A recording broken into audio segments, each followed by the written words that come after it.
Ndewo. Hello. I am Wada Chidima Ihadindome. My name is Wada Chidima Ihadindome, and I'm your favorite Igbo language teacher. Onye nkuzi asụsụ Igbo pụrụ iche. Bịa, ka anyị mụọ ihe. Come, let's learn. The sixth lesson in our Igbo language teaching and learning. Kaiga. Ndị ezinụlọ, family members.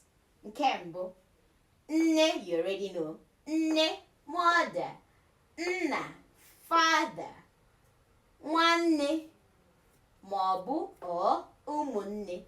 Ụmụ is a plural marker in Igbo language for you. So if you add ụmụ, it changes that thing or that word from singular to plural. Nwanne, sibling. Ụmụnne, siblings.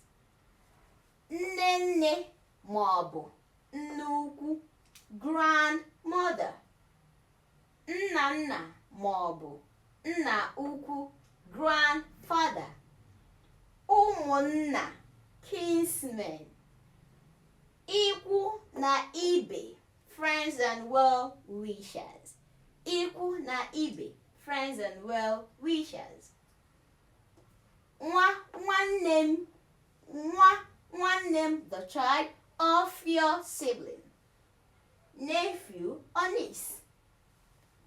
Nwanne nna m maọbụ nne m. Nwanne nna m maọbụ nne m, your cousin. Alright, so now I want you to go ahead, use the comment section and make some simple sentences with these Igbo words. This ndị ezinụlọ. For instance, you could say, Nne m mara mma. Nna m na-abịa. Now, if you don't know how to say it in Igbo, how about you write out the sentence you wish to know in the comment section? I'm there to attend to them. God